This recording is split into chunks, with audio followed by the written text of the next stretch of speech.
You, John Fitzgerald Kennedy, do solemnly swear I, John Fitzgerald Kennedy, do solemnly swear that you will faithfully execute the office of President of the United States that I will faithfully execute the office of President of the United States and will, to the best of your ability, and will, to the best of my ability, preserve, protect, and defend the Constitution of the United States. preserve, protect, and defend the Constitution of the United States. So help you God.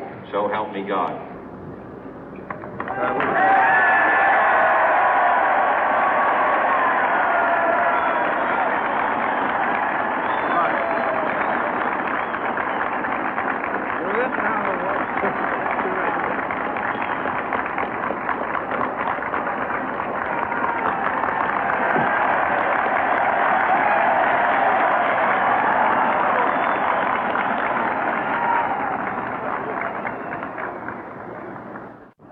Vice President Johnson, Mr. Speaker, Mr. Chief Justice, President Eisenhower, Vice President Nixon, President Truman, Reverend clergy, fellow citizens.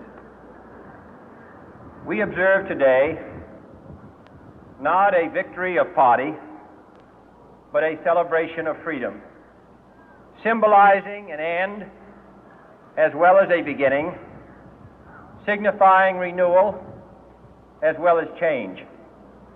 For I have sworn before you and Almighty God the same solemn oath our forebears prescribed nearly a century and 3/4 ago. The world is very different now, for man holds in his mortal hands the power to abolish all forms of human poverty and all forms of human life. And yet the same revolutionary beliefs for which our forebears fought are still at issue around the globe. The belief that the rights of man come not from the generosity of the state, but from the hand of God. We dare not forget today that we are the heirs of that first revolution.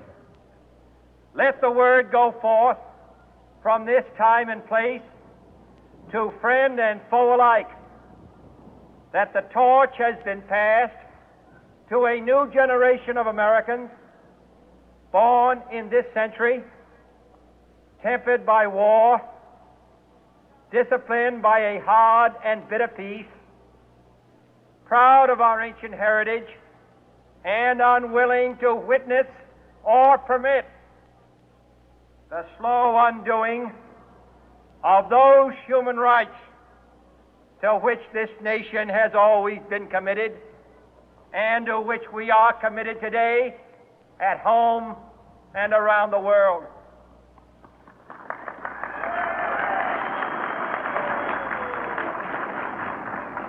Let every nation know, whether it wishes us well or ill, that we shall pay any price, bear any burden, meet any hardship, support any friend, oppose any foe to assure the survival and the success of liberty.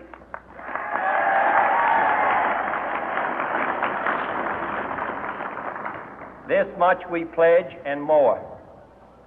To those old allies whose cultural and spiritual origins we share, we pledge the loyalty of faithful friends.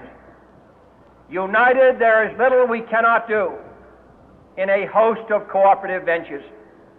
Divided, there is little we can do, for we dare not meet a powerful challenge at odds and split asunder. To those new states whom we welcome to the ranks of the free, we pledge our word that one form of colonial control shall not have passed away, merely to be replaced by a far more iron tyranny.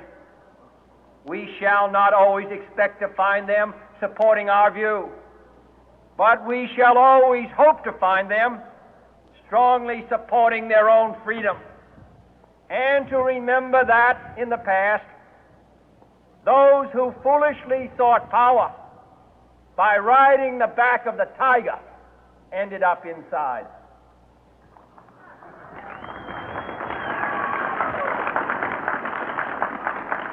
To those people in the huts and villages of half the globe struggling to break the bonds of mass misery, we pledge our best efforts to help them help themselves for whatever period is required, not because the communists may be doing it, not because we seek their votes, but because it is right.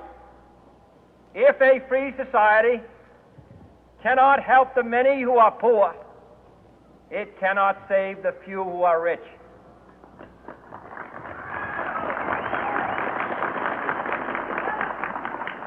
To our sister republics south of our border, we offer a special pledge to convert our good words into good deeds, in a new alliance for progress, to assist free men and free governments in casting off the chains of poverty. But this peaceful revolution of hope cannot become the prey of hostile powers. Let all our neighbors know that we shall join with them to oppose aggression or subversion anywhere in the Americas. And let every other power know that this hemisphere intends to remain the master of its own house.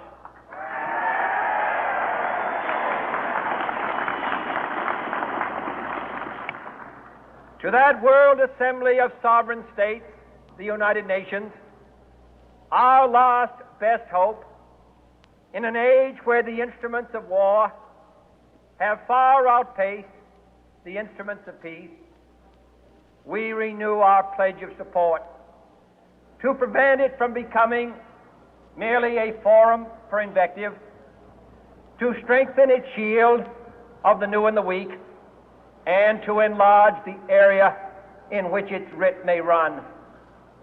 Finally, to those nations who would make themselves our adversary, we offer not a pledge, but a request that both sides begin anew the quest for peace. Before the dark powers of destruction, unleashed by science, engulf all humanity in planned or accidental self-destruction, we dare not tempt them with weakness, for only when our arms are sufficient beyond doubt can we be certain beyond doubt that they will never be employed.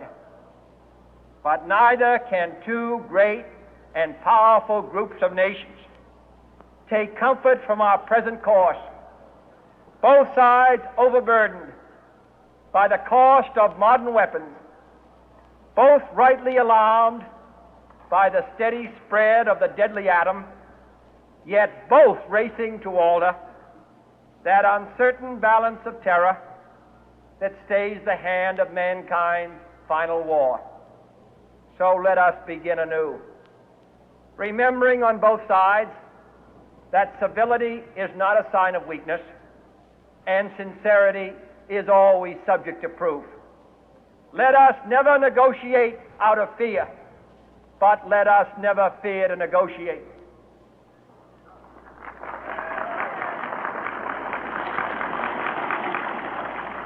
Let both sides explore what problems unite us, instead of belaboring those problems which divide us. Let both sides, for the first time, formulate serious and precise proposals for the inspection and control of arms, and bring the absolute power to destroy other nations under the absolute control of all nations.